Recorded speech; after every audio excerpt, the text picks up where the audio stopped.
Quelles sont les grandes tendances pour le e-commerce en 2022? Dans cette vidéo, je vous propose de nous projeter un petit peu dans le futur. Time travel. It's possible, sir. Not in this world. Pas trop loin quand même, on va pas faire des prédictions à l'avenir dans les 10 prochaines années, mais seulement déjà sur l'année en question, l'année 2022. Qu'est-ce qui va se passer dans le e-commerce? Quelles sont les grandes tendances? C'est ce qu'on va voir dans cette vidéo. Un constat qui peut paraître assez incroyable, c'est que le business a davantage changé sur les 2 dernières années que sur les 20 dernières années. En tout cas, c'est ce que nous dit le rapport Future of E-commerce créé par Shopify qui analyse les grandes tendances du moment. Je suis Nathalie Delot, j'aide les entrepreneurs à accroître leur visibilité et leur vente sur la plateforme Pinterest. Si ce n'est pas déjà fait, je t'invite à cliquer sur le bouton s'abonner en bas à droite de ton écran. Chaque semaine, je te propose une nouvelle vidéo sur Pinterest, le e-commerce pour t'aider à te motiver et à progresser dans ton business. Et puis profites-en parce qu'en ce moment, je t'offre mon guide Pinterest 2022. Tu vas y trouver plein d'infos utiles sur Pinterest, comment Pinterest peut aider à faire croître ton business, plein d'infos que je n'aurai pas l'occasion de détailler sur YouTube. Alors profites-en, le lien est en ce moment dans la description.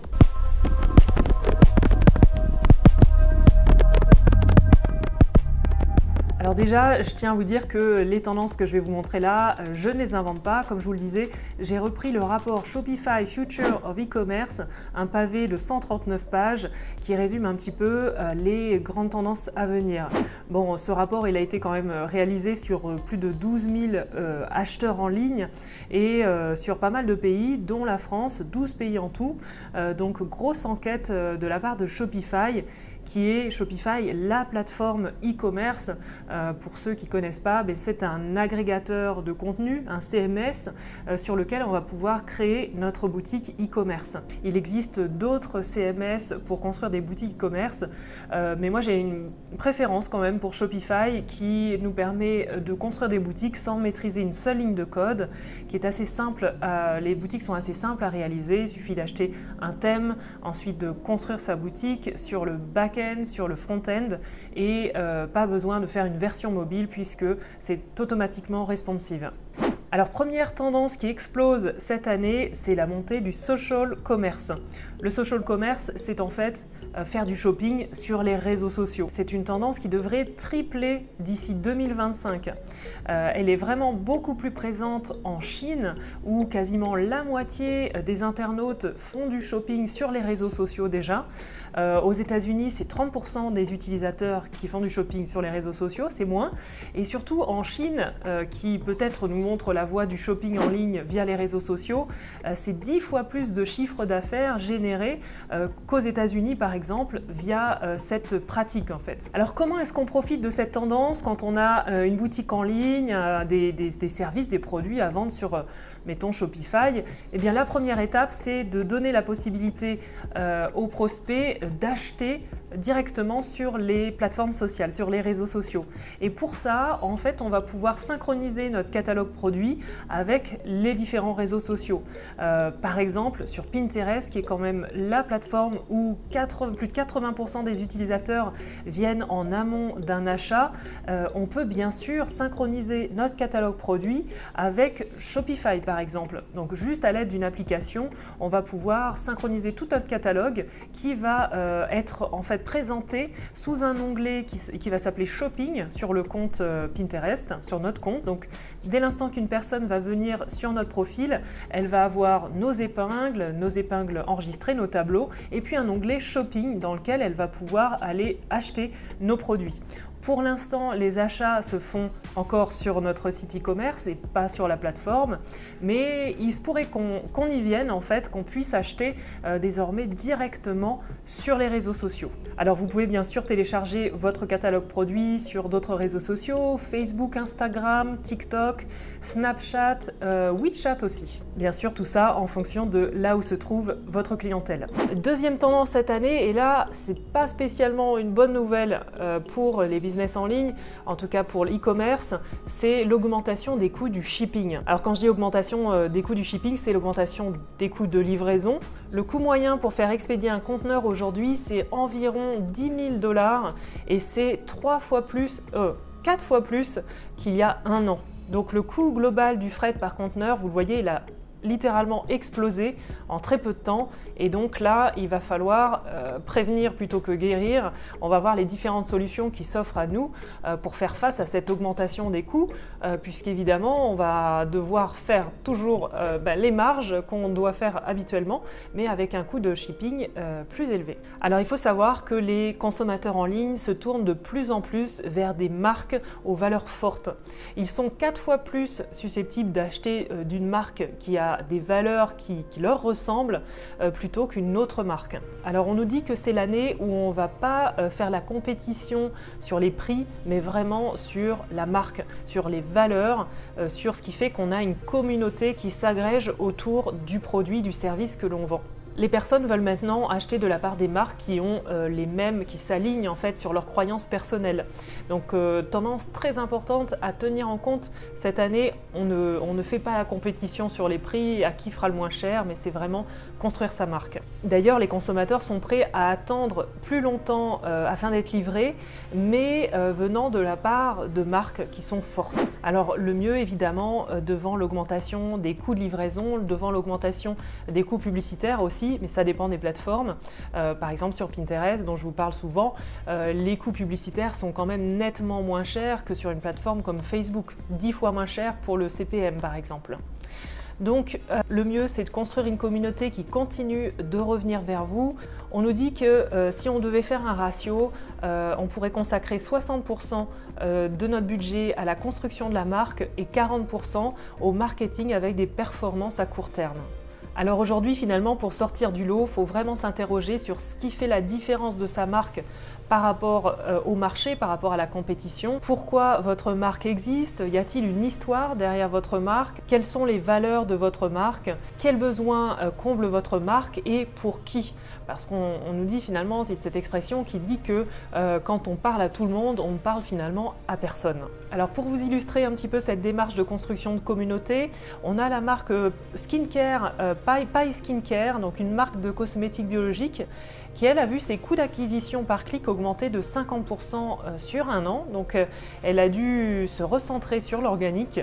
Et finalement, ce qui se passe, c'est que la fondatrice de la marque, elle a été super à l'aise en face de la caméra. Sarah, donc elle s'appelle, elle connaît tous les ingrédients de chaque produit et elle sait en parler. Donc ils ont misé un petit peu sur l'image de la fondatrice. Ils ont eu des tas de compliments à propos des contenus qu'ils ont mis en ligne. Et puis maintenant, en fait, Pai Skincare transmet davantage ses valeurs au travers des emails, au travers des réseaux sociaux et invite aussi des spécialistes du skincare, en fait, de la peau, des soins de la peau, à s'exprimer chez eux. Autre tendance montante, c'est le live chat. Alors le live chat, c'est simplement le fait de pouvoir interroger en fait le service client à l'aide d'un petit chat qui va se trouver souvent en bas à droite de votre écran, une petite bulle qui va nous permettre de rentrer en contact avec la marque. Alors parfois, on reçoit un message automatique dans un premier temps et puis ensuite, on peut se trouver assez vite avec une personne qui est connectée de l'autre côté, derrière son écran et ça rassure énormément les consommateurs en ligne. La moitié des personnes qui font du shopping en ligne disent que finalement ça les influence positivement dans leur décision d'achat. Plus de la moitié considèrent que le fait de pouvoir joindre facilement le support, donc le SAV, c'est vraiment important pour eux. Donc le chat en ligne, c'est une option vraiment à ne pas négliger. 43% des personnes disent qu'ils vont l'utiliser, cette fonctionnalité, dans l'année qui arrive. En tant que consommateur, on le sait d'ailleurs, on veut toujours la réponse la plus rapide possible. Donc c'est même plus facile de cliquer sur une petite bulle en bas de son écran, bulle de chat, plutôt que d'aller dans sa boîte mail, ouvrir un mail, rédiger son mail et puis attendre une réponse, alors que là finalement c'est une démarche beaucoup plus directe. Alors vous voyez, ce petit graphique est très parlant. On nous dit que en fait voici le pourcentage des acheteurs qui ont été influencés dans leur décision d'achat par la simple présence d'un chat, d'un live chat, un chat en ligne. Donc c'est assez énorme, la moitié des personnes par exemple en Europe. La vidéo. Bien sûr, c'est un peu la façon de s'exprimer maintenant, de faire exprimer sa marque, notamment sur les réseaux sociaux. On sait que les plus jeunes, même les futurs consommateurs, sont très friands de vidéos. C'est de cette manière-là qu'ils vont poser leur décision d'achat par rapport à la vidéo, par rapport au fait de voir le produit en action. 46% des personnes veulent voir le produit en vidéo avant de l'acheter. Certains disent même que le live shopping va devenir un réel atout pour une marque. Alors c'est déjà le cas pour certaines marques, comme la marque Glamnetic, née elle du digital. Donc c'est une marque de fossiles, de cosmétiques maintenant. Et donc sa fondatrice Anne McFerran, elle a au départ incité sa communauté à faire des vidéos sur sa marque et à raconter en quoi elle était différente. Donc cette marque-là, ça a fait un véritable buzz, notamment sur TikTok, et donc ça leur a permis de surfer ensuite sur ce buzz. Et ils se sont positionnés ensuite sur le live shopping. Donc c'est la fondatrice qui présente les produits en direct et ça marche très fort pour la marque. Il y a une grosse évolution finalement de cette marque qui maintenant est devenue quasiment internationale. Enfin oui, internationale puisqu'elle est distribuée aussi bien dans les grandes chaînes comme Sephora par exemple. Alors une tendance intéressante aussi, c'est la boutique physique en complément de la boutique en ligne. Donc le brick and mortar, la boutique physique en plus. Et donc ça donne des résultats plutôt positifs, en tout cas pour certaines marques qui se sont lancées là-dedans. On nous dit que les boutiques virtuelles qui ont acquis une boutique physique atteignent maintenant davantage de clients et elles voient leur coût d'acquisition diminuer. Donc bel effet positif là-dessus. Finalement, la boutique physique, elle renforce la confiance des utilisateurs.